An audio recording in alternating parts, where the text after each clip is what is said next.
magaalada muqdisho waxaa lagu soo bandhigay tirakoobka ardayda sanadkan ka baxday jaamacadaha gobolada Soomaaliya. Tirakoobkan oo lagu sameeyay ku dhawaad 60 jaamacadood oo ku yaala gobolada dalka ayaa lagu sheegay in sanadkan tiradu tahay 4428 arday, kuwaasi oo boqolkiiba 34 ay gabdho yihiin.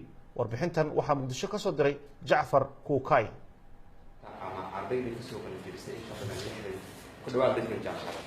waa tirakoobkii ugu horreeyay oo lagu sameeyo ardayda jaamacadaha gudaha ka qalin jebisa, waxaana xogtan soo ururiyay hay'adda iftiin dhanka waxbarashada ka shaqeysa.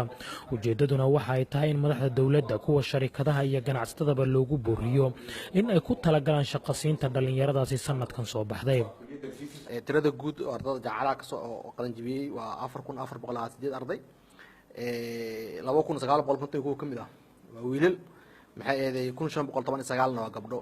waxaan ugu talagalnay in la ogaado bal dadka jaamacadaha ka soo baxay iyo suuqa iyo shaqada suuqa taalo in la isbarbardhigo. ardaydaasi qalin jebisay oo 60 jaamacadood ka kala baxay waxaa 34% ka ah dhadig, taasoo hay'adda fursad ee gabdhaha waxbartay shaqada u raadisa ay rumaysan tahay inuu yahay horumar gabdhuhu ay dhanka aqoonta u qaadeen. inkastoo tirada ardayda jaamacadaha dalka uga baxday ay badan tahay, haddana waxaa muuqata in aqoonta dalka aadka looga baahan yahay ee ardayda barataa ay si fudud gudaha shaqo uga heli karaan ay weli meesha ka maqan tahay.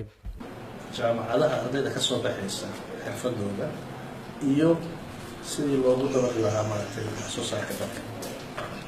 marka arrintaas waxaa wareegaya jaamacado badan ilaa 6 jaamacadood baa maaragtay tirakoobka laga soo qaaday in maaragtay taa tixgelinteeda ay sii doonaan. annagana dee waxaan raadinaynaa dad xirfad leh maaragtay arrimaha beeraha iyo wax soo saarka dalka dhimasha. ka sokow daraasadan tirakoobka, mashruuca fursad oo gabdhaha aqoonta leh shaqo u raadiya waxa ay ku guulaysteen in bilihii lasoo dhaafay ay ku dhawaad 200 oo gabdhood shaqo geeyaan, qaar kalena ay fikradahooda u maalgeliyaan. wiilashii gabdhaha jaamacadaha ka soo baxay waxaan u sameynaa wax la entrepreneurship, inta tababarno oo afkaar ay keenaan oo la xulo oo ayaa bangiyo martaqaadna bangiyada maalgeliyo. haddana waa bilownay tiimkii ugu horreeyay hadda la sameeyay oo loo lacag la siiyey.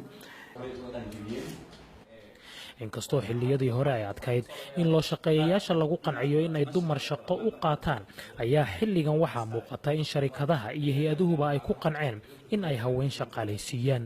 annaga tan Salaam Soomaaliya dhanka ahaan dumar way noo shaqeeyaan, qaybo muhiimana noo jooga. weli saasay tahayna waxaan diyaar u nahay faracyadeena badanayo, shaqooyinkeena kobcaya, in mar walba haddii ilaahay yiraahdo insha Allah inaan kordhino qaadashada dumarka. waxaa mahadnaq iyo shahaado qadarin ahba goobta lagu guddoonsiiyey hay-adaha IBS iyo Premier oo la sheegay in ay shaqaalaysiiyeen gabdhihii ugu badnaa ee mashruuca fursad uu soo bandhigay. Jacfar Kuukay, VOA, Muqdisho.